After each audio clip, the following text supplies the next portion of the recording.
भारतातील आणि पर्यायानं महाराष्ट्रातील टॉप कॉलेजेस नेमके कोणते आहात याविषयी आपण काय सांगा? तर इंजिनिअरिंग मध्ये बरेचसे कॉलेजेस अवेलेबल आहेत. कॉलेजच्या वेगवेगळ्या कॅटेगरीज अवेलेबल आहेत. जर आपण पाहिलं, आपण नावं ऐकलेली असतात की IIT नावाचं एक कॉलेज आहे किंवा प्रायव्हेट काही कॉलेजेस आहेत पुण्यामध्ये, मुंबईमध्ये, इतर शहरांमध्ये. जर आपण कॉलेजेसचा विचार केला तर आपण ब्रॉडली 2 कॅटेगरी करू शकतो. एक आहेत जे नॅशनल लेवलचे कॉलेजेस आहेत. नॅशनल लेवलमध्ये पाहिलं तर टॉप इंजिनिअरिंग कॉलेज भारतामधलं समजलं जातं IIT, Indian institute of technology. भारतामध्ये सध्या अशा 23 IIT आहेत आणि त्या IITs मध्ये मग वेगवेगळ्या ब्रँचेसला मुलं ऍडमिशन घेऊ शकतात. दुसरी लेवल जर पाहिली नॅशनल लेवलवरती तर NIT नावाचे इन्स्टिट्यूट आहेत, national institute of technology. Okay. त्याचप्रमाणे IIT आहे, Indian institute of information technology. Okay. काही गव्हर्नमेंट फंडेड टेक्निकल इन्स्टिट्यूट, ज्याला आपण GFTI असं म्हणतो, असे काही इन्स्टिट्यूट आहेत. ह्या झाल्या नॅशनल लेवलच्या. सेम आपण जर महाराष्ट्राच्या लेवलला आलो तर महाराष्ट्र लेवलला सुद्धा आपण 3 कॅटेगरीज करू शकतो. पहिली कॅटेगरी असते ज्या गव्हर्नमेंट इन्स्टिट्यूट आहेत. For example VJTI, Veer Jijamata technical institute, जे की मुंबईला आहे.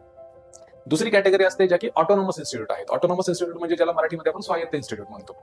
आणि तिसरी लेवल किंवा तिसरी कॅटेगरी आहे ते आहेत प्रायव्हेट कॉलेजेस, जे कुठल्या ना कुठल्या युनिव्हर्सिटीशी अटॅच असतात. सो अशा प्रकारे आपण टोटली 6 कॅटेगरीमध्ये कॉलेजेसला डिवाइड करू शकतो.